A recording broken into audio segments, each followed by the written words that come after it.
দেখুন, একজন জেনারেল যদি একটা হুঙ্কার দিত যে উনি পদত্যাগ করছেন, সবকিছু মেনে নিয়েছেন, এখন তোমরা যার যার ঘরে যাও, না হলে আমরা অ্যাকশনে দেবো, এইটা যদি বলতেন এবং বলতেন যে আমরা মানে পুলিশের মানে পুলিশ এবং আমরা মিলে যৌথ ভাবে মিলে এটার অ্যাকশনে যাও, তোমরা ঘরে ফিরে যাও, একটা যদি হুঙ্কার দিত, আমরা তো আগেও দেখছি, জিয়া রহমান সাহেবকে দেখছি, এরশাদ সাহেবকে দেখছি, তারা হুঙ্কার দিয়েছে আর সব ব্যবস্থা হয়ে গেছে, কেউ বের হয়নি। ওইখানে আপনি বলছিলেন ওই যে 4 তারিখ রাতে ওই যে একটা বৈঠক ছিল। হ্যাঁ হ্যাঁ, ওইটা হয়েছিল, তার বিস্তারিত হয়ে বলেছি। এবং উনি খুব কনফিডেন্ট নিয়ে কি বলছিলেন যে উনারা সবকিছু দেখবেন। উনি খুব দায়িত্ব নিয়ে কি বলছিলেন উনারা সবকিছু দেখবেন। অফকোর্স অফকোর্স, আমি আমি এটাও বলেছি, তাহলে আমি এখন আসতে পারি, আর না হলে আমার ব্যবস্থা আমার করতে হবে, আমার পলিটিক্যাল ব্যবস্থা করতে হবে, বল না এটা আমার উপরে ছেড়ে দেবে। মানে এটার পরে আপনার আইজিপি কে বললেন উনার অধীনে সবকিছু করার জন্য। হ্যাঁ, ওনারা বললেন যে আপনারা বসেন, তাহলে কালকে কি করবেন সেই অনুযায়ী ডিসাইড করবেন। এরপর ওনারা বসলেন না চলে গেছিলেন? আমি চলে আসছিলাম, যেহেতু উনি দায়িত্ব নিয়েছেন, আমার বাসাও আবারও মানে কোন একজন সেক্রেটারি সাহেব অপেক্ষা করতেছিলেন, আমি সেই জন্যই চলে গেছিলাম।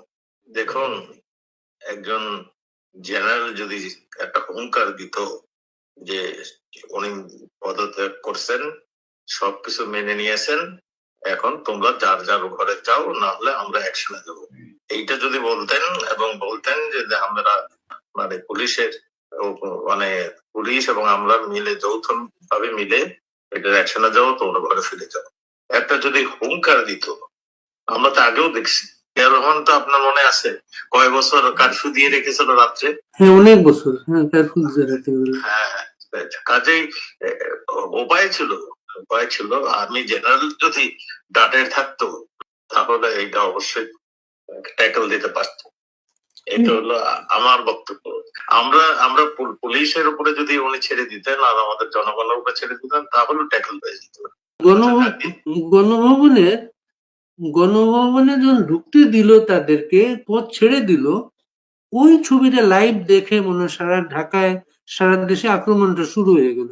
হ্যাঁ, ওইটা যখন উত্তরা ছেড়ে দিল এবং তাদের ফুল ছিটালো, এই ভিডিওটা চলে গেছে সমস্ত ঢাকায়, তখন ওই যাত্রাবাড়ি ওইখান থেকে মানে ছেড়ে দেওয়া হলো, শাহবাগে ইউনিভার্সিটি থেকে চলে আসলো, মোহাম্মদপুরে আগে থেকে একটু ওই যে ইসেরা মাদ্রাসার শিক্ষক ছাত্ররা এখানে জড়ো হয়েছিল, তারাও চলে আসলো, চলে আসে সব।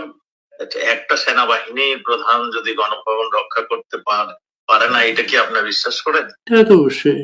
আমরা তো সব মেরুদণ্ডহীন লোকের সঙ্গে আছি, তো মুশকিল হয়েছে একটু। মেরুদণ্ডহীন মানে কি বল, মেরুদণ্ডহীনটা কি? আমাদের সেনাপতির কথা বলছি। আচ্ছা আচ্ছা আচ্ছা। আর একটা ব্যাপার হচ্ছে, এখন কি আপনাদের মনে হয় যে আপনাদের জন্য রাজনৈতিক কর্ম, আপনার একটা রাজনৈতিক দল, আপনার আমাদের আমি আমি আমি দিওয়ালে আমি একটা ইন্টারভিউ দিয়েছি যে আমাদের দেওয়ালের দিক থেকে গিয়েছে, কাজেই আমরা আমরা এখন নিজেকে বাঁচতে হলে আমাদের যেটা করতে হবে, যেটা বঙ্গবন্ধু ডাক দিয়েছিলেন, যা যা কিছু আছে নিয়ে ঝাঁপায় পড়ো, আমরা তাই ছাড়া আর আমাদের কোনো উপায় নেই। আমরা হয়তো সেই দিকে আস্তে আস্তে যাব। ওয়ার্ড লেভেলের মেম্বার যারা আওয়ামী লীগকে ভালোবাসে, ঠিক ভোট দিতে যায়, এর চেয়ে বেশি তো কিছু করে না তারা, তাদের নামে পর্যন্ত মামলা, তারাও পর্যন্ত বাড়ি ছাড়া হয়ে গেছে, মানে ইসের মানুষ চলে গেছে, ওই ঢাকার মানুষ চলে গেছে ময়মনসিংহ এর মানুষ গেছে দিনাজপুর, আর যারা নেতা তারা সব এই ভারতবর্ষে চলে আসছে। এখন তো মানে আমরা যাকেই দাঁড়া করতেছে তাকেই অ্যারেস্ট করতেছে, তাকে নিয়ে ঝামেলা শুরু করে দিয়েছে। আমি প্রায় 1 মাস ছিলাম ঢাকাতে, তারপরে বাধ্য হয়ে দেখলাম আমাকে খুঁজতে একবারই তছনছ করে ফেলছে, আর একবারে মানে এইখানে সেখানে যাচ্ছে, তখন আমি চলে আসছি। মানে এরপরে একটা ছবি পাওয়া গেছিল, অনলাইনে আসছিল, এটা পার্কে বসা, কলকাতার একটা পার্কে বসা আপনি। হ্যাঁ, ওইটা তো সেপ্টেম্বর মাসে, সেপ্টেম্বর কি অক্টোবরে। আপনি সেপ্টেম্বরের আগে গেছেন তাই তো? না, আমি 9 সেপ্টেম্বর গেছি। আচ্ছা আচ্ছা। পার্কে আসছিলাম, ওখানে আমাদের কয়েকজন নেতা ওখানে দাঁড়িয়েছিল, অসীম কুমার উকিল, তার স্ত্রী, এরা দাঁড়িয়েছিল। আমাকে একটু আমি গাড়িতে যাচ্ছিলাম, তখন আমাদের ডাক দিল, তাই পার্কের ভিতরে ঢুকেছিলাম। মামলায় উকিল যাকে ঘোষণা দেওয়া হয়েছে তিনি শেখ হাসিনার ফাঁসি চান, তিনিও শেখ হাসিনার ফাঁসি চান। হ্যাঁ, সে তো জামাতের লোক। আদি বিবাদী সবাই কিন্তু এক পক্ষে, কিন্তু এখানে।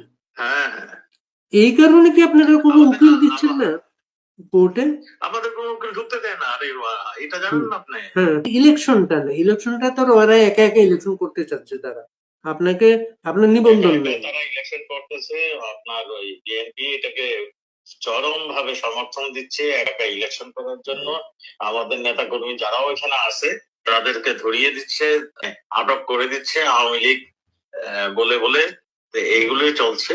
তো আমার মনে হয় ইলেকশন হবে খোদাই জানে। ইলেকশন তো আমাদের জন্য, এই ইলেকশনটা একটা সুইসাইডাল হবে আমার মনে হয়।